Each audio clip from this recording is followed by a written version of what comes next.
जो गेलुसेक लॉ है उसके बारे में देखेंगे आज। कल मैंने बताया था ना गेलुसेक लॉ क्या होता है।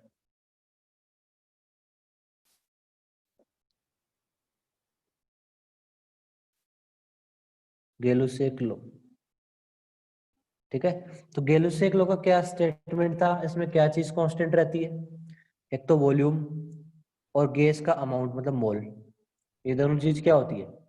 कांस्टेंट होती है, ठीक है। यदि वॉल्यूम और गैस के मोल कांस्टेंट होता है, ठीक है, तो जो गैस का जो प्रेशर होता है P, वो केल्विन टेम्परेचर के डायरेक्टली प्रोपोर्शनल होता है, ठीक है। केल्विन टेम्परेचर के मतलब टेम्परेचर वो हमेशा केल्विन के डायरेक्टली प्रोपोर्शनल होता है, क्योंकि जो आपको ऐसा यूनिटी लेनी पड़ती है, ठीक है। तो केल्विन टेम्परेचर क्या होता है? डायरेक्टली प्रोपोर्शनल होता है। अब मैं इस प्रोपोर्शनलिटी को हटाऊंगा तो प्रेशर इक्वल टू क्या आ जाएगा? KT आ जाएगा कि नहीं आ जाएगा? प्रेशर इक्वल टू ये प्रोपोर्शनलिटी कांस्टेंट हो जाएगा, ठीक है। तो दो अलग अलग कंडीशन के लिए हम ऐसा लिख सकते हैं, P1 इक्वल टू KT1, ठीक है ना। दो अलग अलग कंडीशन के लिए P2 इक्वल टू KT2। तो यहाँ से हम क्या लिख सकते हैं इन दोनों से? क्या आपका जो P1 अपॉन P2 है वो किसके बराबर होगा? T1 अपॉन T2 के, है ना। मैंने एक को दो से डिवाइड कर दिया, ठीक है। तो P1 upon P2 equal to क्या हो जाएगा? T1 अपॉन T2, है ना। और यहाँ से हम देखें इस इक्वेशन से, देखो ये वाली से, P/T क्या रहेगा? कांस्टेंट रहेगा हमेशा, ठीक है। प्रेशर और टेम्परेचर का रेशियो होता है हमेशा कांस्टेंट रहता है गेलुसेक लॉ में, ठीक है। अब इसके ग्राफ सब वो भी हम इजीली ड्रॉ कर सकते हैं, ठीक है। बताओ ग्राफ बताइए। सबसे पहला ग्राफ, यदि आपको ग्राफ बनाना है प्रेशर में और टेम्परेचर जो मैंने केल्विन में ली है उसमें ग्राफ बनाया, तो कैसा ग्राफ आएगा बताओ? ठीक है, इस इक्वेशन से देखो, प्रेशर और टेम्परेचर क्या है? डायरेक्टली प्रोपोर्शनल है, ठीक है। प्रेशर इक्वल टू क्या है? KT है, ठीक है। तो ग्राफ कैसा आएगा? स्ट्रेट लाइन आएगा बिल्कुल, है ना। इस तरह से ओरिजिन से पास करेगा, इस तरह से, ठीक है, बिल्कुल इस तरह से, ठीक है, इससे पास करेगा, ठीक है।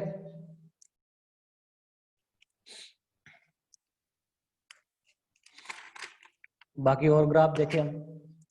यदि आपको ग्राफ बनाना होता, ऐसे दे दिया होता,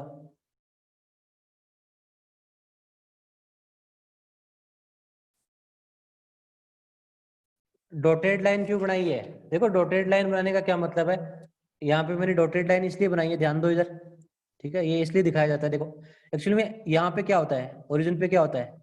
0 0 होता है ना, है ना। तो देखो P अपॉन T क्या होता है? कांस्टेंट होता है ना। ये तो अपना जो लो की बात करें गेलुसेक लॉ होता है। अब यहाँ पे देखो ओरिजिन पे 0 0 है, प्रेशर भी 0 है और टेम्परेचर भी 0 है, ठीक है। तो ये इन्फिनिटी हो गया। इन्फिनिटी का कोई मीनिंग नहीं होता, ठीक है। इन्फिनिटी एक्चुअली में एग्जिस्ट करने वाली चीज नहीं होती। इन्फिनिटी कुछ होता नहीं है ना। इन्फिनिटी थोड़ी होता है कोई, इन्फिनिटी एक तो इमेजिनरी चीज होती है, ठीक है। इसलिए मैंने डॉटेड लाइन से दिखाया है, मतलब ये पॉइंट बहुत कम एग्जिस्ट करेगा, ठीक है। मतलब यहाँ से स्टार्ट कर दिया इसको ग्राफ को, ठीक है। मतलब 0,0 एक्चुअली में होता नहीं है, इसलिए मैंने डॉटेड लाइन दिखाया गया। यदि आपको ग्राफ बनाने को बोले प्रेशर वर्सेस, प्रेशर को वाई एक्सिस पे और टेम्परेचर आपको डिग्री सेंटीग्रेड वाला दे दिया, तो ग्राफ कैसा आएगा? ठीक है ना। ऐसे ग्राफ को हमने पहले ही बनाया है, किस तरह से बनाया था देखो, प्रेशर इक्वल टू क्या होता है? K into T, kelvin temperature है हमारा, ठीक है। तो आपको पता है ना, आपका जो केल्विन टेम्परेचर होता है वो किसके बराबर होता है? डिग्री सेंटीग्रेड, है ना, प्लस 273, मतलब temperature in degree centigrade plus 273, है ना। ये वैल्यू उसमें पुट कर दो और आपको ये इक्वेशन मिल जाएगी। प्रेशर इक्वल टू के, टी केल्विन कितना हो जाएगा? टी डिग्री सेंटीग्रेड प्लस 273 हो गया। तो इसको सॉल्व कर सकते हैं आप। प्रेशर इक्वल टू के टी डिग्री सेंटीग्रेड प्लस के इंटू 273, है ना। अब देखो ये अपना क्या हो गया? वाई हो गया ना, ठीक है। टी डिग्री सेंटीग्रेड क्या हो गया अपना? एक्स हो गया। के क्या हो गया? आपकी स्लोप होगी ना, एम, ठीक है। और ये वाली चीज क्या बन गई? इंटरसेप्ट बन गई, सी बन गई, ठीक है। तो स्ट्रेट लाइन है, क्या ओरिजिन से पास करेगी? टेल मी, ओरिजिन से पास कब करती है? जब आप x की वैल्यू 0 कर देते हो तो y 0 आ जाता है। आप टेम्परेचर को 0 रख दो, क्या प्रेशर 0 आएगा? नहीं आएगा, ठीक है। तो ओरिजिन से पास नहीं करेगी, ठीक है ना, ऐसे पास करेगी, ठीक है। y पे कुछ पॉइंट होगा ये, है ना, इस तरह से, इस तरह से, ठीक है। ये जो अपने ये वाली जो डिस्टेंस है इसको बोलते हैं इंटरसेप्ट, और इसकी वैल्यू कितनी होगी? k into 273। कैसे होगी? क्योंकि मैं टेम्परेचर को यदि 0 कर दूं तो प्रेशर कितना हो जाएगा? k इंटू 273, है ना। तो इस पॉइंट पे क्या है? टेम्परेचर 0 है, ठीक है। तो आपका जो प्रेशर है वो यहाँ पे कितना होगा? k इंटू 273, ठीक है। अब बताओ ये इधर कहाँ पे कट करेगा? आपसे पूछे ये पॉइंट निकालो, ये कौन सा पॉइंट होगा यहाँ पे? ये टेम्परेचर का कौन सा पॉइंट है जहाँ पे लाइन कट करेगी? -273 डिग्री। कैसे कैसे आया? देखो इस पॉइंट पे, देखो इस पॉइंट पे आपका प्रेशर क्या होगा? 0 होगा। इक्वेशन में प्रेशर को 0 पुट कर दो, प्रेशर को 0 इंटू 273, है ना। के इधर डिवाइड में आ जाएगा, कैसे क्या हो जाएगा? कैंसिल हो जाएगा। के कांस्टेंट होता है, के की कोई वैल्यू नहीं होती, ठीक है। फिलहाल आपको कोई कांस्टेंट ही मानना है, ठीक है। तो टेम्परेचर कितना आ जाएगा? -273 आ जाएगा, ठीक है। तो ये वैल्यू कितनी होगी? यहाँ पे -273 डिग्री सेंटीग्रेड है, ठीक है। इस तरह से ग्राफ आएगा। एक और चीज देखे हम, एक और ग्राफ बनाई।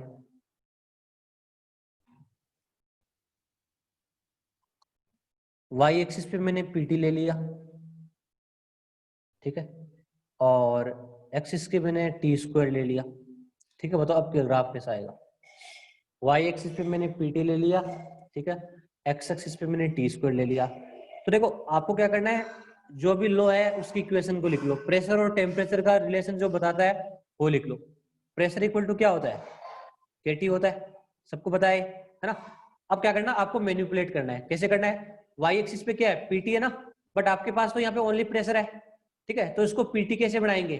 टेम्परेचर से मल्टीप्लाई कर दो, दोनों साइड टेम्परेचर से मल्टीप्लाई करने पे पीटी इक्वल टू के टी स्क्वायर हो गया ना। ओके, पीटी क्या है आपका? इधर वाई एक्सिस पे है, तो ये क्या हो गया आपका? वाई हो गया। के आपका के है ही है, टी स्क्वायर क्या आपका? एक्स है ना, तो वाई है वो एक्स के डायरेक्टली प्रोपोर्शनल है। मतलब वाई इक्वल टू क्या है? के एक्स, है ना। इंटरसेप्ट कुछ है नहीं यहाँ पे, कोई और नंबर थी नहीं, तो ये लाइन कैसी आएगी? स्ट्रेट लाइन आएगी इस तरह से, ठीक है। इस तरह से स्ट्रेट लाइन आ जाएगी, ठीक है, ओरिजिन से पास करेगी बिल्कुल, ठीक है, इस तरह से। तो देखो ग्राफ्स कोई जरा डिफिकल्ट चीज नहीं है, बस आपको बनाने का थोड़ा तरीका आना चाहिए। और भी ग्राफ बनाते हैं हम, एक और लास्ट ग्राफ, ठीक है, इसमें देखते हैं। 2 ग्राफ है अभी बाकी। यदि आपको ऐसा बोल दिया जाए वाई एक्सिस पे प्रेशर ले लो और एक्स एक्सिस पे आप ले लो 1/t, तो ग्राफ कैसा आएगा? 1/t ले लिया, अब कैसा आएगा बच्चों?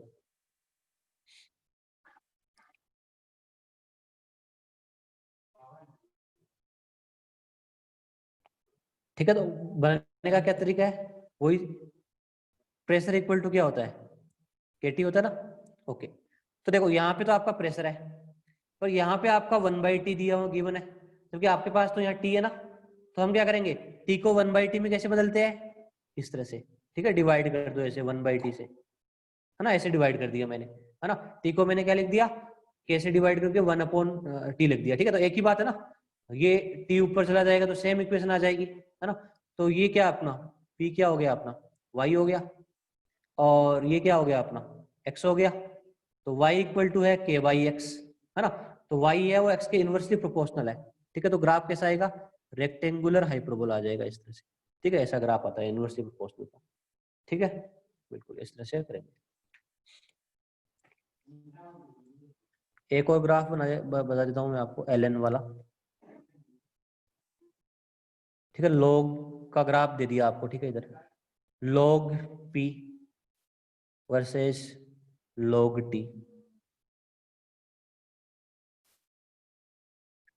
इसमें टेन थीटा का इसमें टेन थीटा का पता करने की जरूरत नहीं है तुम्हें, ठीक है। स्ट्रेट लाइन में पता करना होता है, इसमें नहीं, ठीक है। क्योंकि ये रेक्टेंगुलर हाइपरबोला है, इसकी जो टेंजेंट होती है वो है ना, हम इस हिसाब से नहीं निकालेंगे, ठीक है। इतना ये सब नहीं पूछेंगे, ठीक है। इसमें कोई टेन थीटा वगैरह कुछ नहीं पूछेंगे, ठीक है।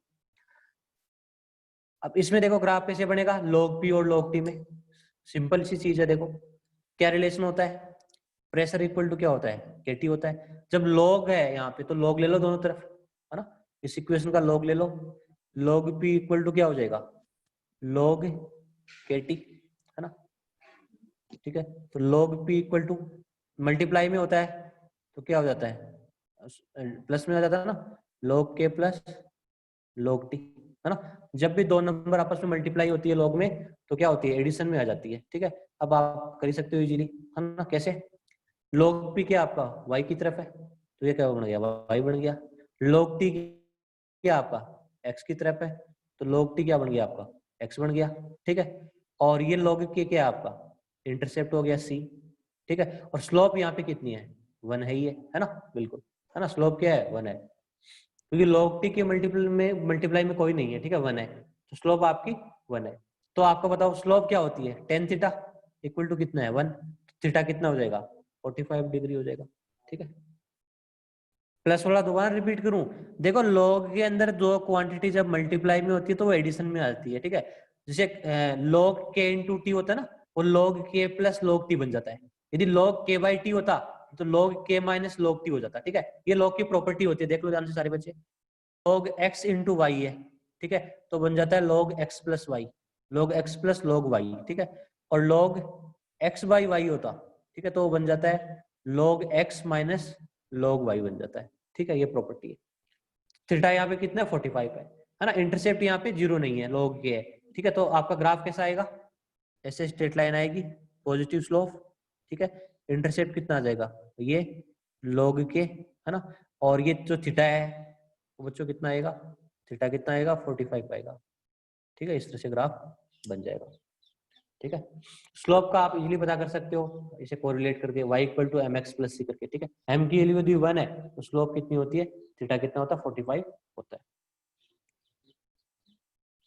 थीटा कैसे पता चला, देखो देखो कैसे पता चला, log p क्या है अपना, y, है ना, स्ट्रेट लाइन की तरह बदल रहे हैं इसको, y हो गया, log t x एक्सिस पे है तो ये क्या हो गया अपना, x हो गया, ये क्या हो गया अपना, c हो गया। अब देखो स्ट्रेट लाइन की इक्वेशन क्या होती है, y equal to M X plus C, यही होती है ना, m क्या होती है, स्लोप होती है। तो बताओ यहाँ m की वैल्यू कितनी है, देखो log t में कोई इसके पास कोई नंबर नहीं है ना, ये 2 log t होता या 3/2 log t होता तब हम नंबर इजीली देख सकते थे, यहाँ पे कोई नंबर नहीं है, ठीक है। जब कोई नहीं होता तो क्या होता है, 1 होता ना। जैसे आपको 2 को क्या लिख सकते हैं हम, ऐसे भी तो लिख सकते हैं 2 इंटू 1, तब भी तो 2 ही आएगा, ठीक है। तो 1 यहाँ पे क्या है, मल्टीप्लाई में है, ठीक है। तो आपका ये 1 हो गया क्या, m हो गया, है ना, m क्या है यहाँ पे 1 है ना, m क्या है 1 है। m क्या होती है, स्लोप होती है, स्लोप क्या होती है, tan थीटा होता है, tan थीटा कितना है 1, तो थीटा का वो कितना होगा 45 होगा ना, तभी तो tan थीटा 1 होगा, ठीक है। थीटा की वैल्यू कितनी होगी, 45 होगी, तो इस तरह से हम थीटा देख सकते हैं।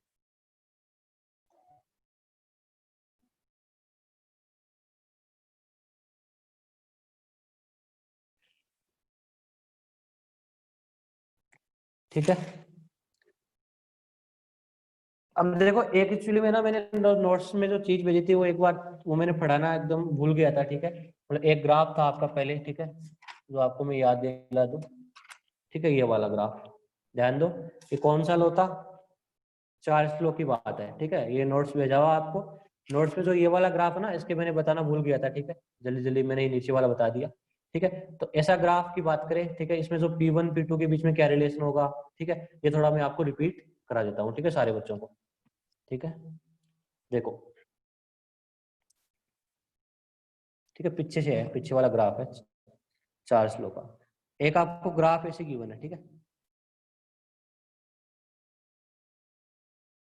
ऐसा ग्राफ गिवन है,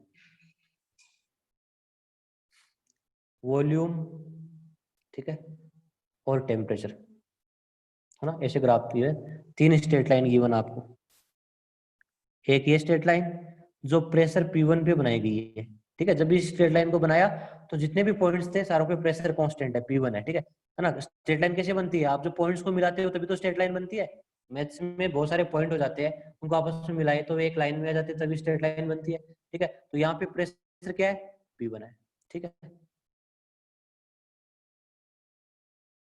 इस पे प्रेशर है P2 है, ठीक है। और एक और स्ट्रेट लाइन है जिसपे प्रेशर है P3 है, ठीक है। मतलब ये जो बॉयल है अपना, सॉरी जो चार्ज ला था ना, ठीक है, उसमें वॉल्यूम और टेम्परेचर के बीच में ग्राफ बनाया गया, ठीक है। चार्ज ला क्या होता है, V इक्वल टू क्या होता है, KT होता है, ठीक है। तो स्ट्रेट लाइन आती है ना, तो ये अलग अलग प्रेशर पे बनाई गई है, ठीक है। ये स्ट्रेट लाइन प्रेशर P1 पे बनाई गई है, ये स्ट्रेट लाइन प्रेशर P2 पे बनाई गई है, ये स्ट्रेट लाइन प्रेशर P3 पे बनाई गई है, ठीक है। आपसे पूछे P1 P2 P3 में से बड़ा कौन सा होगा, आप कैसे निकालोगे। आपसे पूछे कि P1 P2 P3 में से कौन सा बड़ा होगा कौन सा छोटा होगा, इस बात को कैसे पता करेंगे, ठीक है, वो मैं बताना चाहता हूँ, ठीक है। देखो क्या तरीका है जिससे हम इस चीज को निकाल सकते हैं, ठीक है। ध्यान दो, हमें क्या करना है, देखो ऐसे क्वेश्चन को सोल्व करने के लिए, देखो यहाँ पे प्रेशर P1 दे दिया, या भी यहाँ पे कोई और नंबर दे देता T1 T2 T3, ठीक है। तो ऐसे क्वेश्चन को सोल्व कैसे करते हैं, ठीक है। ऐसे क्वेश्चन को सोल्व करने के लिए आपको क्या करना पड़ेगा, एक ऐसे लाइन ड्रॉ कर दो ऐसे, ठीक है, बिल्कुल ऐसे कर दी लाइन ड्रॉ, ठीक है। इसके पैरेलल ड्रॉ कर दो, ठीक है, जो एक्सिस है इसके पैरेलल लाइन ड्रॉ कर दो। तो इसको ये यहाँ पे कट कर रही है ना, P1 वाली लाइन को, इसको यहाँ पे, इसको यहाँ पे, ठीक है बच्चों। अब यदि मैं इसको नीचे इधर परपेंडिकुलर डालूंगा नीचे, तो बताओ ये कौन सा पॉइंट आएगा, बताओ। ये टेम्परेचर का वाला है ना, टेम्परेचर का है नीचे है ना, ये टेम्परेचर की लाइन है, इसको मैं क्या बोलूंगा, P1 वाली लाइन को कट कर रहा है, तो ये क्या होगा, T1 होगा, सब जानते हैं ना। यदि P1 वाली लाइन को कट कर रहा है तो T1 होगा, ठीक है। फिर P2 वाली लाइन के हिसाब से कौन सा हो जाएगा, T2 हो जाएगा। फिर ये कौन सा हो जाएगा, T3 हो जाएगा। बताओ T1 T2 T3 में से कौन सा बड़ा है, T1 T2 T3 में से कौन सा बड़ा है, ये तो बता ही सकते हो। अरे भाई T1 यहाँ पे है, T2 यहाँ पे है, T3 यहाँ पे है ना, इनमें क्या रिलेशन है, T3 बड़ा है किससे, T2 से, T2 बड़ा है किससे, T1 से। टेम्परेचर के बारे में तो सबको पता चल गया। अब प्रेशर के बारे में कैसे पता चलेगा, इसके लिए आपको क्या करना पड़ेगा, आइडियल गैस इक्वेशन को यूज करना पड़ेगा। किसको यूज करना पड़ेगा, ideal gas equation. Ideal gas equation क्या होती है, देखो ध्यान से, आइडियल गैस इक्वेशन होती है पीवी इक्वल टू एनआरटी। क्या होती है बच्चों, पीवी इक्वल टू एनआरटी, है ना। इसके बारे में अभी पढ़ाऊंगा थोड़ी देर में। आर यहाँ पे कांस्टेंट होता है, ठीक है, आर कांस्टेंट होता है, ठीक है। पी क्या है यहाँ पे, प्रेशर, वी क्या है यहाँ पे, वॉल्यूम, एन क्या है यहाँ पे, मोल, आर क्या होता है कांस्टेंट, टी क्या होता है टेम्परेचर। अब ध्यान दो, ये जो मैंने लाइन बनाया ऐसे ड्रॉ की है, ऐसे डैश डैश से इधर पैरेलल, इस लाइन में क्या चीज कांस्टेंट है ये बताओ मुझे। जैसे मैं ये लाइन बनाई है ना ऐसे, इसमें क्या चीज कांस्टेंट है, अरे वॉल्यूम कांस्टेंट नहीं है क्या, ठीक है। ऐसे जो मैंने लाइन बनाई है यहाँ पे पूरी पे वॉल्यूम कांस्टेंट ना, जितना वॉल्यूम यहाँ पे है उतना ही पे यहाँ पे है, उतना ही यहाँ पे है, वॉल्यूम कांस्टेंट है, सबको पता है, ठीक है। तो ध्यान दो, वॉल्यूम को क्या कर दो आप, कांस्टेंट कर दो, यहाँ पे कर दिया कांस्टेंट, है ना। और मोल आपकी गैस के कांस्टेंट है ही है, सब जानते हैं। आर आपका कांस्टेंट होता ही है, तो यहाँ पे क्या बन गया, प्रेशर किसके डायरेक्टली प्रोपोर्शनल होगा, टेम्परेचर के, कह सकते हैं ना। वॉल्यूम कांस्टेंट है, मोल कांस्टेंट है, ये आर कांस्टेंट होता ही है, तो प्रेशर किसके डायरेक्टली प्रोपोर्शनल होगा, टेम्परेचर के, ठीक है। प्रेशर और टेम्परेचर क्या होंगे, डायरेक्टली प्रोपोर्शनल होंगे इस लाइन पे। अब बताओ टेम्परेचर कौन सा बड़ा है, T3, तो प्रेशर कौन सा बड़ा होगा टेल में, इस लाइन पे प्रेशर कौन सा बड़ा होगा, P3, तो P3 ग्रेटर देन होगा P2, P2 ग्रेटर देन होगा P1। इस तरह के क्वेश्चन को आपको ऐसे सोल्व करना होता है, ठीक है। आपको मेथड मैंने बता ही दिया कैसे करेंगे। बाकी के आप जैसे जो भी क्वेश्चन आए, ठीक है, यहाँ तो प्रेशर आ गया, मान लो यहाँ पे प्रेशर और टेम्परेचर में ग्राफ दे देते और यहाँ पे कोई वॉल्यूम V1 V2 दे देते, तब भी सोल्व करने का तरीका आपका यही है, ठीक है। क्या करना है, सबसे पहले ऐसे लाइन ड्रॉ कर दो, उसके नीचे जो भी क्वांटिटी आ रही है उसको रिलेट कर दो, ठीक है। फिर आप आइडियल गैस इक्वेशन लगाओ, फिर इसमें देखो क्या चीज कांस्टेंट है, वॉल्यूम कांस्टेंट है, तो वॉल्यूम का क्या कर दो, कांस्टेंट कर दो, मोल कांस्टेंट है ये, आर कांस्टेंट है ये, प्रेशर और टेम्परेचर क्या है, डायरेक्टली प्रोपोर्शनल, ठीक है। तो टेम्परेचर यदि T3 बड़ा है तो प्रेशर भी क्या होगा, P3 बड़ा होगा, ठीक है। ये मैं थोड़ा भूल गया था, ठीक है, आपको मैंने अभी बता दिया, ठीक है। ऐसे क्वेश्चन को ऐसे सोल्व करना होता है। नेक्स्ट जो गैस लो है लास्ट हमारा फिफ्थ है, वो बच्चों है एवोगेड्रो लो। क्या नाम है, एवोगेड्रो लो, ठीक है। एवोगेड्रो नंबर के बारे में तो आपने सुना ही होगा, ठीक है, जिसको हम Na के नाम से जानते हैं, 6.023 इंटू 10⁻23, ठीक है। अब देखिए एवोगेड्रो लो होता क्या है, ठीक है। अंकिता बंसी, बाकी के तुम है ना ग्राफ्स है, बाकी आपको इस तरह का कोई डाउट है ना पिछली बार का, तो मेरे को आप सेंड कर देना, ठीक है, मैं आपको बता दूंगा, ठीक है। फिलहाल अभी क्लास में आगे हम एवोगैड्रो लॉ के बारे में पढ़ते हैं। एवोगैड्रो लॉ क्या होता है, कोई बताएगा आप में से? एवोगैड्रो गैस लॉ क्या होता है? एवोगैड्रो साइंटिस्ट ने दिया था एक।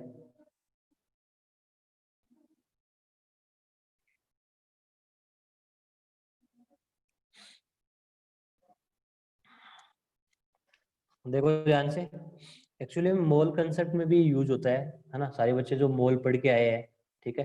हाँ, तो मोल में भी ये आपने पढ़ाया होगा, ठीक है। देखो एवोगैड्रो लॉ का क्या स्टेटमेंट होता है? At constant pressure and temperature, at constant pressure and temperature, दोनों चीज कांस्टेंट है, प्रेशर भी कांस्टेंट है और टेम्परेचर भी कांस्टेंट है, ठीक है। तो होता क्या है, गैस का जो वॉल्यूम होता है ना, उसके मोल के क्या होता है, डायरेक्टली प्रोपोर्शनल होता है, ठीक है। यदि आप प्रेशर और टेम्परेचर को कांस्टेंट कर दो तो गैस का जो वॉल्यूम होता है उसके मोल्स के क्या होता है, डायरेक्टली प्रोपोर्शनल होता है, ठीक है। हाँ रमनीत को तुम्हारा बिल्कुल सही आंसर है, ठीक है, बिल्कुल थोड़ा थोड़ा तुमने रिलेट किया, ओके। तो देखो वॉल्यूम और मोल आपस में क्या है, डायरेक्टली प्रोपोर्शनल है। तो यहाँ से क्या कह सकता हूँ मैं, V इक्वल टू क्या हो जाएगा, कोई कांस्टेंट आ जाएगा, ठीक है, प्रोपोर्शनलिटी को हटाऊंगा तो V इक्वल टू KN, मतलब V अपॉन N, ठीक है। Volume upon mole, volume upon mole क्या हो जाएगा, वॉल्यूम अपॉन मोल क्या हो जाएगा, कांस्टेंट हो जाएगा, ठीक है। वॉल्यूम अपॉन मोल का रेशियो क्या हो जाएगा, कांस्टेंट हो जाएगा, ठीक है। तो दो हम अलग अलग कंडीशन ले सकते हैं, V1 अपॉन N1, ठीक है, equal to V2 upon N2, ठीक है। दो अलग अलग गैस ले ली मैंने, ठीक है। एक का वॉल्यूम V1 है, मोल कितना N1 है, दूसरे का वॉल्यूम V2 है, मोल कितना N2 है, दोनों का आपका प्रेशर और टेम्परेचर क्या सेम है, ठीक है। मतलब जैसे मान लो आपने ऑक्सीजन गैस ले ली और हाइड्रोजन गैस ले ली, ठीक है ना, एक ही डिब्बे में ले ली मान लो, ठीक है। दोनों का प्रेशर और टेम्परेचर क्या है, सेम है, ठीक है। तो इनमें क्या रिलेशन होगा, दोनों के वॉल्यूम और मोल में, V1 upon N1 equal to क्या होगा, V2 अपॉन N2 होगा। अब मान लो मैंने क्या कर दिया, दोनों का वॉल्यूम इक्वल कर दिया, ठीक है। जैसे एक ही कंटेनर में ली मैंने, है ना, सेम कंटेनर में ली, ठीक है, एक ही कंटेनर में लिया है, तो वॉल्यूम तो कंटेनर का क्या होगा, फिक्स होगा ना। तो यदि मैंने वॉल्यूम इक्वल कर दिया, यदि मैंने V1 और V2 को बराबर कर दिया, तो बच्चों क्या होगा, N1 किसके बराबर हो जाएगा, N2 के बराबर हो जाएगा। मतलब स्टेटमेंट क्या है, ध्यान से देखो, यदि हमारे पास दो गैस है, ठीक है, वीडियो क्लियर नहीं है क्या, हो जाएगा, ठीक है, क्लियर। यदि आपके पास, देखो स्टेटमेंट सुन लो आप सारे बच्चे, मतलब आपके पास मान लो दो गैस है या तीन गैस है, जितनी भी गैस है ना, जैसे आपने ऑक्सीजन है और आपके पास हाइड्रोजन है, ठीक है। मान लो उसको आपने एक डिब्बे में ले लिया, ठीक है, और डिब्बे का प्रेशर और टेम्परेचर क्या है, सेम है, ठीक है, बिल्कुल। तो उनके उसका जो वॉल्यूम है वो मोल के क्या होगा, डायरेक्टली प्रोपोर्शनल होगा। उसने दिख रहा,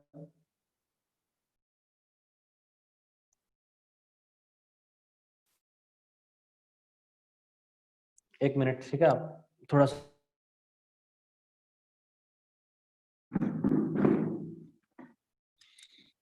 ऑक्सीजन और हाइड्रोजन गैस लिया हुआ है, ठीक है। देखो दोबारा बताता हूँ, एवोगैड्रो लॉ क्या होता है। हाँ रिकॉर्डिंग, रिकॉर्डिंग स्टार्ट हो रही है, ठीक है। देखो एवोगैड्रो लॉ, एवोगैड्रो लॉ के अकॉर्डिंग यदि हम प्रेशर और टेम्परेचर को कांस्टेंट कर दे, ठीक है, तो गैस का जो वॉल्यूम है वो मोल के क्या है, डायरेक्टली प्रोपोर्शनल होगा।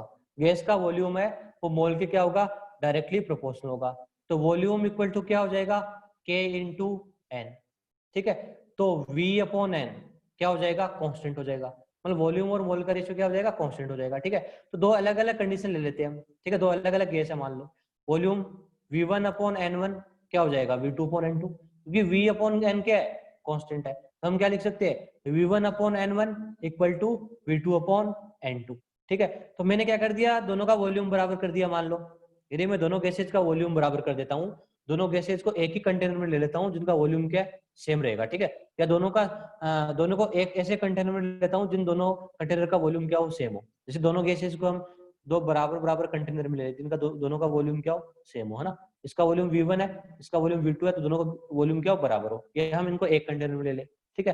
तो इनके मोल क्या होंगे, बराबर होंगे, क्योंकि वॉल्यूम से वॉल्यूम क्या हो जाएगा, कैंसिल हो जाएगा ना, जब वॉल्यूम बराबर हो जाएंगे तो मोल क्या होंगे, आपस में सेम होंगे, ठीक है। तो कहने का मतलब ये है, ठीक है, स्टेटमेंट क्या आ जाएगा एवोगैड्रो लॉ का, that is under similar condition of pressure and temperature, ठीक है, यदि टेम्परेचर और प्रेशर क्या हो, सेम हो, और गैस का वॉल्यूम भी क्या हो, इक्वल हो, ठीक है, जितनी भी गैसेस हो आप, ठीक है, तो क्या होता है, जब क्या स्टेटमेंट है, under similar condition of pressure and temperature equal volumes of all gases contain equal number of moles, है ना, जिन गैसेज का प्रेशर भी सेम है, टेम्परेचर भी सेम है, वॉल्यूम भी सेम है, तो उनके मोल्स भी क्या होंगे, इक्वल होंगे, ठीक है, और जब मोल्स इक्वल होंगे तो उनके मॉलिक्यूल्स भी क्या होंगे, इक्वल होंगे, ठीक है, क्योंकि मोल्स मॉलिक्यूल कैसे निकालोगे आप, जब मोल को आप एवोगैड्रो नंबर से मल्टीप्लाई करोगे तभी तो मॉलिक्यूल निकलते हैं, ठीक है, तो कहने का मतलब ये है, देखो सीधा सीधा देखो, सीधा सीधा देखो, डायरेक्ट हम बात करें, ठीक है, अपनी लैंग्वेज में बात करें, जैसे मान लो आपने एक डिब्बा ले लिया, सपोज करो, ठीक है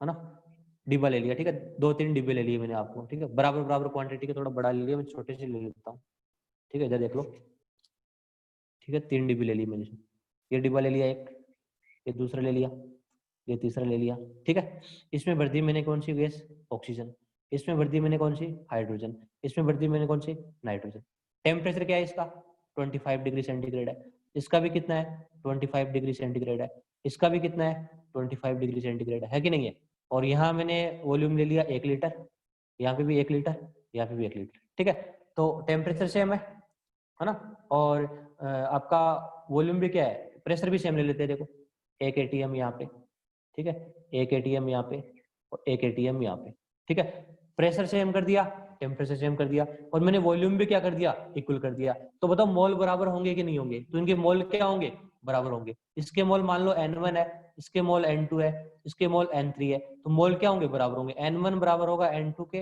बराबर होगा N3 के, और मॉलिक्यूल भी क्या होंगे, बराबर होंगे, ठीक है, ये आपका क्या एवोगैड्रो लॉ है, ठीक है, इसको मैंने प्रूव भी किया मैथमेटिकली, देखो वॉल्यूम है वो मोल के प्रोपोर्शनल है, तो वॉल्यूम इक्वल टू क्या हो जाएगा, Kn, है ना, तो V अपॉन एन क्या हो जाएगा, कांस्टेंट हो जाएगा, तो V1 upon N1 equal to हो जाएगा V2 अपॉन N2 हो जाएगा, ठीक है, जब मैं वॉल्यूम में बराबर कर देता हूं तो मोल क्या हो जाएंगे, बराबर हो जाएंगे, ठीक है,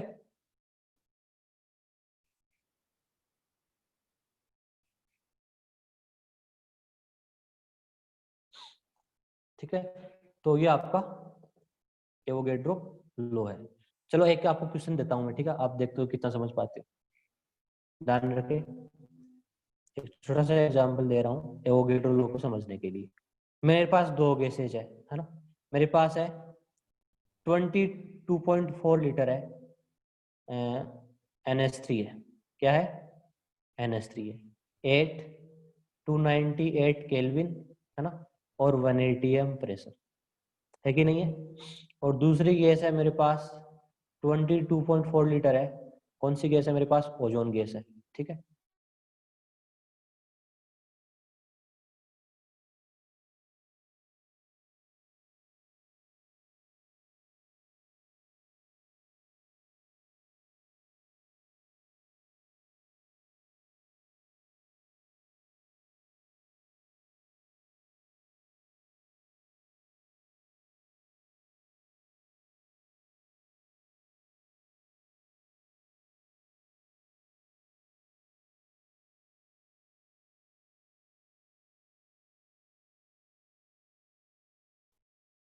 ठीक है, यहाँ से रिकॉर्डिंग कर लो, 22.4 लीटर NH3 है, 8298 केल्विन है, 1 atm प्रेशर है, और 22.4 लीटर ओजोन है, 8298 केल्विन है, और 1 atm प्रेशर है, ठीक है, अब आपसे पूछिए क्या NH3 और ओजोन के मोल बराबर होंगे, बताओ आपको क्या लगता है, क्या NH3 और ओजोन के मोल बराबर होंगे, ठीक है, एवोगैड्रो लॉ से हमें यही तो प्रूव करना है, ठीक है, एवोगैड्रो लॉ लगा दो यहाँ पे, देखो एवोगैड्रो लॉ क्या बोलता है बच्चों, टेम्परेचर सेम है कि नहीं है, प्रेशर सेम प्रेशर सेम है, तो फिर क्या होता है, वॉल्यूम और मोल क्या होता है, डायरेक्टली प्रोपोर्शनल होता है ना, तो यहाँ पे देखो वॉल्यूम भी सेम है, दोनों गैस का क्या है, वॉल्यूम भी सेम है, तो फिर दोनों के मोल भी क्या होंगे, बराबर होंगे, मतलब mole of NH3, mole of NH3 किसके बराबर होंगे, और मोल ऑफ ओजोन के बराबर होंगे, और कितने होंगे, मोल निकालने का क्या फॉर्मूला होता है, वॉल्यूम अपॉन STPP क्या होता है, 22.4 लीटर, ठीक है, तो वॉल्यूम कितना गिवन है आपको, 22.4 डिवाइडेड बाई 22.4 कितना आ जाएगा? 1 आ जाएगा, है ना। मोल कितना है? दोनों के मोल कितना है? 1 है। क्लियर आ जाएगी वीडियो, वेट करो थोड़ा। तो क्या मोल कैसे निकालते हैं जब वॉल्यूम गिवन होता तो V/22.4, ठीक है। वॉल्यूम कितना गिवन आपको? 22.4, है ना, कैंसिल हो जाएंगे। ओके, बताओ इनके मॉलिक्यूल्स भी बराबर होंगे कि नहीं होंगे? यदि मोल बराबर है तो मॉलिक्यूल बराबर होंगे कि नहीं होंगे? और कितने मॉलिक्यूल होंगे? एक मोल में कितने मॉलिक्यूल होंगे बताओ? मॉलिक्यूल की बात करें तो मॉलिक्यूल्स कितने हो जाएंगे बताओ? मॉलिक्यूल बराबर होंगे क्योंकि मोल बराबर है। और कितने मॉलिक्यूल होंगे? मोल कितना है? 1। और एवोगैड्रो नंबर आप जानती हो कितनी होती है? Na, उससे मल्टीप्लाई कर दो। एक मोल में कितने मॉलिक्यूल होते हैं? ठीक है, 6.023 10⁻23 हो गए। मॉलिक्यूल बराबर हो गए। क्या एटम्स बराबर होंगे? आपसे पूछे, एटम्स बराबर होंगे? क्या एटम्स बराबर होंगे? ध्यान दो, एटम्स बराबर होंगे कि नहीं होंगे कैसे पता चलेगा? देखो, NH3 में कितने एटम है बताओ एक मॉलिक्यूल में? टेल मी, इसके एक मॉलिक्यूल में कितने एटम है? अरे इतना तो पता कर ही सकते हो। NH3 का एक मॉलिक्यूल में कितने एटम दिख रहे हैं आपको? 4 दिख रहे हैं ना। और ओजोन के एक मॉलिक्यूल में कितने एटम दिख रहे हैं आपको? ओजोन के एक मॉलिक्यूल में कितने हैं? 3। अब एक मॉलिक्यूल में एटम बराबर नहीं है तो N मॉलिक्यूल में बराबर कैसे हो सकते हैं? ठीक है, ओजोन के एटम कितने कितने होंगे? आपसे पूछे ओजोन के एटम कितने हैं? ओजोन के एक मॉलिक्यूल में कितने एटम है? 3। टोटल उसके मॉलिक्यूल कितने हैं एक मोल में? Na है। तो ये हो गए ओजोन के एटम, ठीक है। और यदि NH3 के एटम पूछे आपसे तो कितना हो जाएगा? 4 इंटू Na, ठीक है। देखो एटम्स निकालने का क्या तरीका है, आपके पास यदि मॉलिक्यूल पड़े है ना तो आप क्या करो, एक मॉलिक्यूल में एटम निकाल लो, फिर जितने मॉलिक्यूल है उनको मल्टीप्लाई कर दो, ठीक है। तो एटम्स बराबर नहीं होंगे, ठीक है। तो एवोगैड्रो लॉ में ध्यान रखना, जरूरी नहीं है एटम बराबर हो, ठीक है। एटम बराबर हो भी सकते हैं। कब हो सकते थे? जब मैं ओजोन की जगह कौन सी गैस ले लेता, मान लो SO3 गैस ले लेता, तब बताओ क्या एटम बराबर होते? यदि मैं सल्फर ट्राइऑक्साइड गैस ले लेता तो क्या एटम बराबर होते उस गैस में? जब SO3 ले लेता तब बराबर होते। क्यों? क्योंकि SO3 के एक मॉलिक्यूल में कितने एटम है? 4 है ना, एक सल्फर है, 3 ऑक्सीजन है। और NH3 में कितने हैं? 4, तब बराबर होते, ठीक है। तो एवोगैड्रो लॉ का सीधा सीधा मतलब कि जब प्रेशर सेम हो, टेम्परेचर सेम हो, तो वॉल्यूम क्या होता है? मोल के डायरेक्टली प्रोपोर्शनल। और जब वॉल्यूम भी सेम हो जाए तो मोल्स क्या हो जाएंगे? बराबर, ठीक है। और मॉलिक्यूल भी क्या हो जाएंगे? बराबर हो जाएंगे, ठीक है। पर एटम बराबर हो भी सकते हैं और नहीं भी हो सकते। हाँ भूमि बंसल, क्या बताना है तुम? एक बार हैंड राइज करना, क्या प्रॉब्लम है?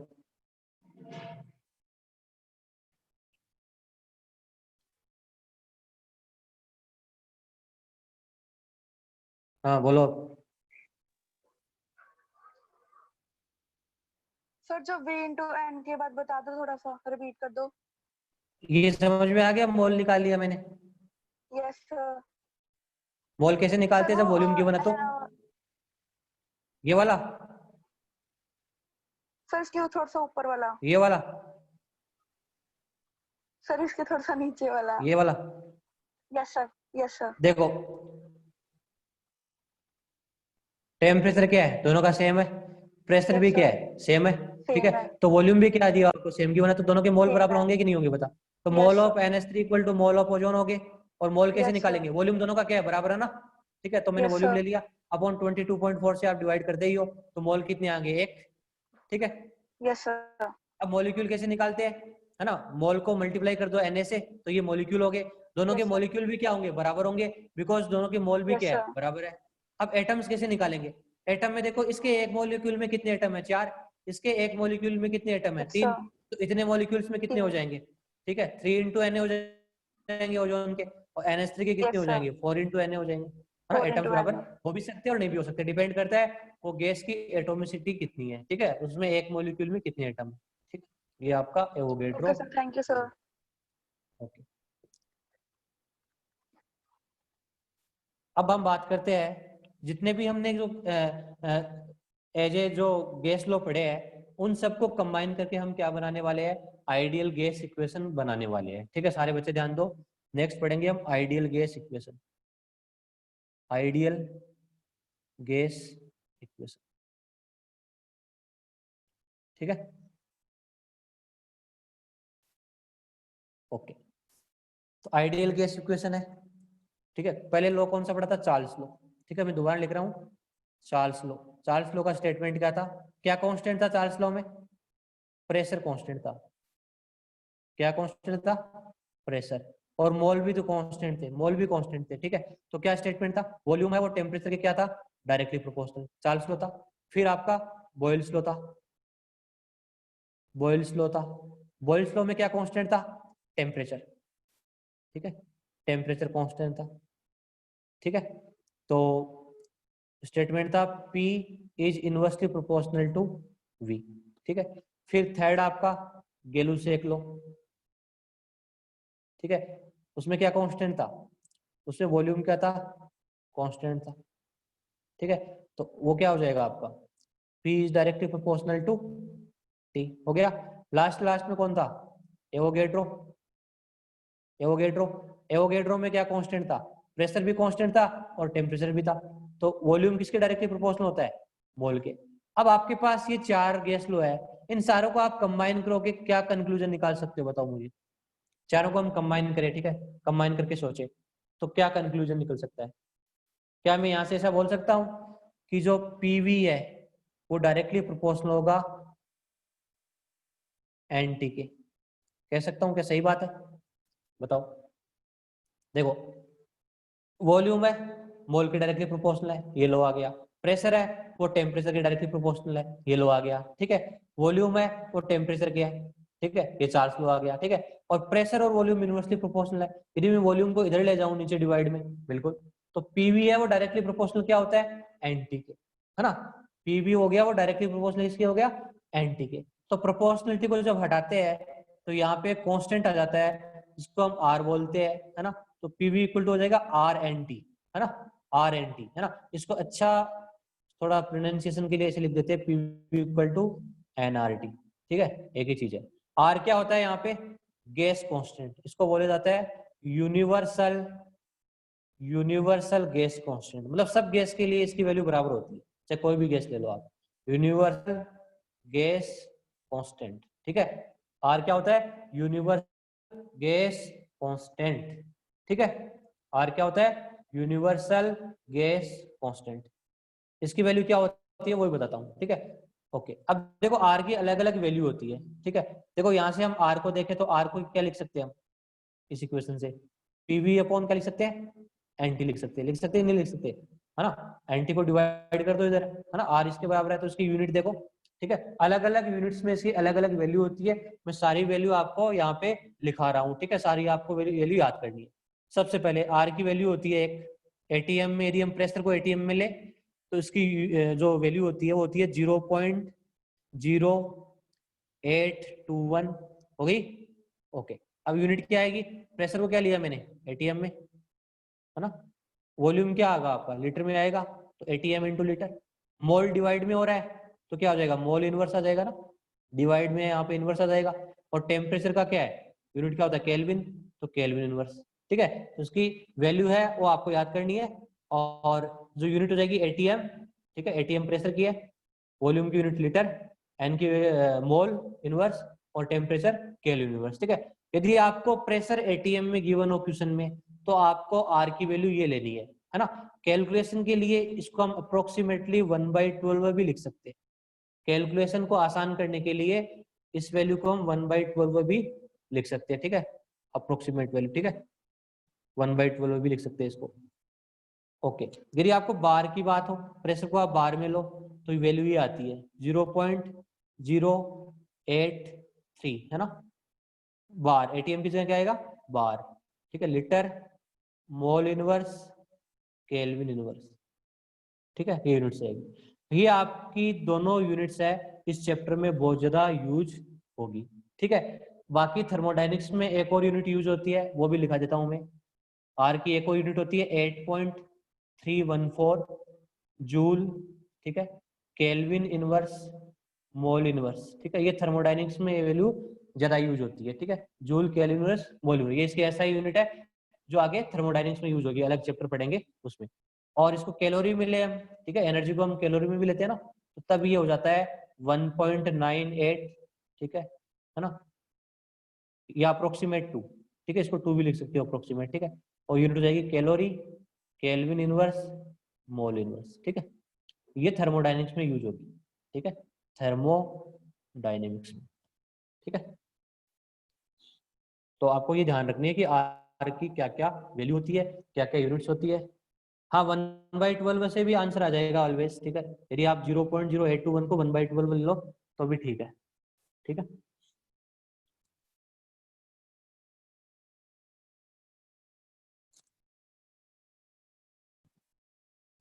ओके, देखो थोड़ी देर की और बात है, ठीक है, लास्ट टॉपिक करेंगे हम यहाँ पे छोटा सा, density form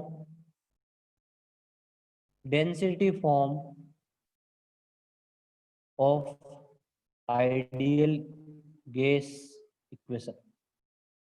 ideal gas equation की डेंसिटी फॉर्म को हम कैसे निकालते हैं उसकी बात करेंगे, ठीक है ना। आइडियल गैस इक्वेशन से डेंसिटी कैसे निकाल सकते हैं, ठीक है। तो सबसे पहले क्या करना है आपको, इक्वेशन लिख दो, पीवी इक्वल टू क्या होगा, एनआरटी, लिख दिया। अब डेंसिटी क्या होती है, मास बाय वॉल्यूम, ठीक है। तो यहाँ पे मास वाली टर्म किस में होगी, है ना, मोल में तो होगी ना। मोल को क्या लिख सकते हैं हम, देखो नंबर ऑफ मोल कैसे निकालते हैं, मास मतलब वेट अपॉन मोलर मास, है ना, इनटू आरटी। देखो एन क्या होता है, मास अपॉन मोलर मास, ठीक है ना। डब्ल्यू क्या आपका मास, एम क्या है मोलर मास, ठीक है।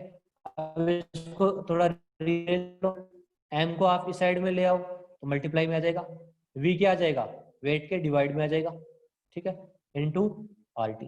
लिख सकता हूँ, लिख सकता हूँ नहीं लिख सकता, एम इधर आ जाएगा, वी डिवाइड में आ जाएगा। ऐसा क्यों लिखा, बिकॉज जो डेंसिटी होती है वो क्या होती है, मास बाई वॉल्यूम होती है, क्या होती है, मास बाई वॉल्यूम होती है, ठीक है, लिख दिया आपने। तो देखो पी एम इक्वल टू क्या हो जाएगा, डी आर टी, है ना, डब्ल्यू बाई वी क्या हो गया, डेंसिटी हो गया, ठीक है। पी एम इक्वल टू क्या हो गया, डी आर टी, डेंसिटी क्या हो गया, P M upon R T, density क्या हो गया, P M upon R T, ठीक है। पी क्या है यहाँ पे, प्रेशर, एम क्या है यहाँ पे, मोलर मास, ठीक है, आर क्या है यहाँ पे, गैस कांस्टेंट, टी क्या है यहाँ पे, टेम्परेचर, ठीक है। ये समझ में आया कि नहीं आया, डेंसिटी कैसे निकाली आइडियल गैस इक्वेशन से, क्लियर है। और ये फॉर्मूला आपको याद करके रखना है,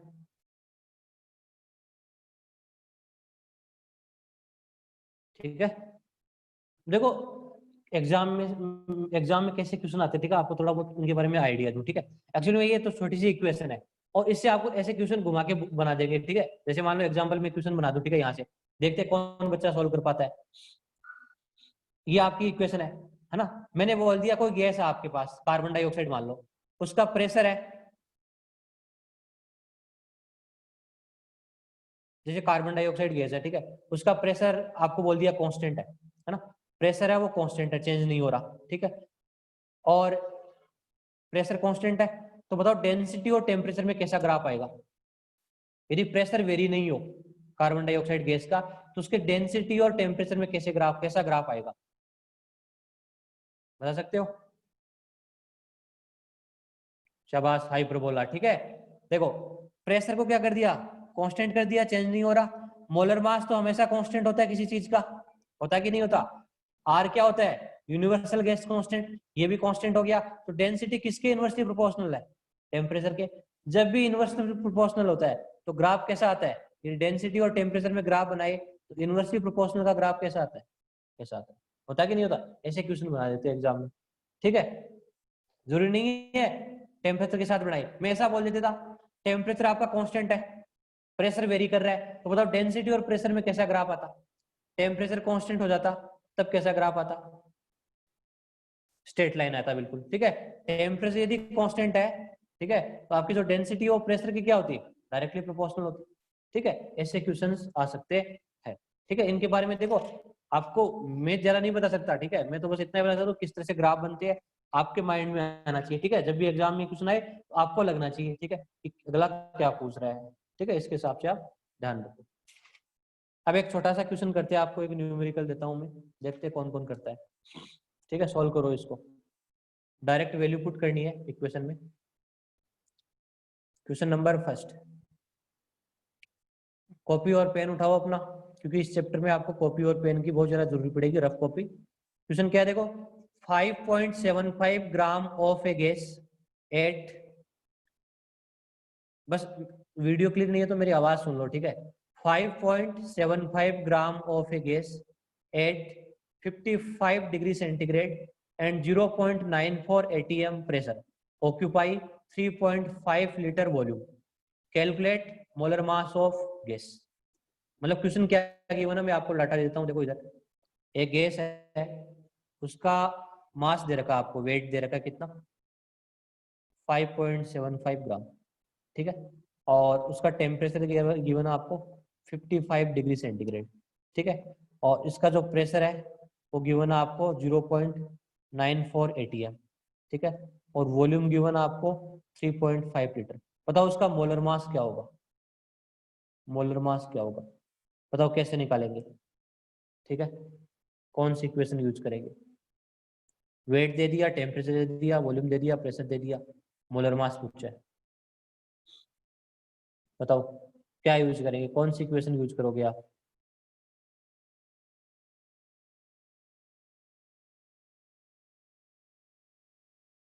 बोलो, कोई इक्वेशन यूज नहीं करोगे, कैसे आएगा। अरे अभी भी तो लिखा है ना, आइडियल गैस इक्वेशन है ना, पीवी इक्वल टू एनआरटी। क्या यूज करोगे, पीवी इक्वल टू एनआरटी, ठीक है। प्रेशर कितना है देखो, इसको ऐसे लिख लो, प्रेशर कितना आपका 0.94 लिख दिया, वॉल्यूम कितना आपका 3.5 लिख दिया, ओके। मोल, ठीक है। मोल की बात करें तो मोल तो गिवन नहीं है ना। मोल को कैसे लिख सकते हैं हम, weight upon molar mass. Weight कितना है 5.75, मोलर मास कितना हो जाएगा, कैपिटल एम हो गया, ये निकालना है। आर कितना लोगे बताओ, कौन सा लोगे, 0.0821 वाला लोगे ना, 1/12, ठीक है, 1/12, ठीक है।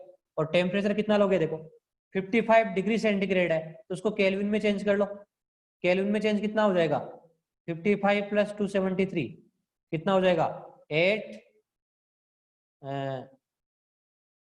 2 3 328 कितना हो जाएगा 328, और वैल्यू निकाल लो, ठीक है। कैलकुलेशन आपका पार्ट है, ठीक है, ठीक है। इस तरह से देख लो, ये किसी को नहीं समझ में आया तो दोबारा देख लो। पीवी इक्वल टू एनआरटी लगा दो, प्रेशर गिवन है ना, एन को क्या लिख दो, वेट अपॉन मोलर मास।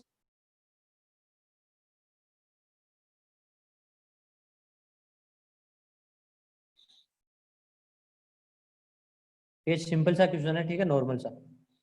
कैलकुलेशन आपको स्ट्रॉन्ग करनी पड़ेगी day by day, day by day, ठीक है, धीरे धीरे धीरे, ठीक है। बाकी के क्वेश्चन है हम कल करते हैं, ठीक है। कल हम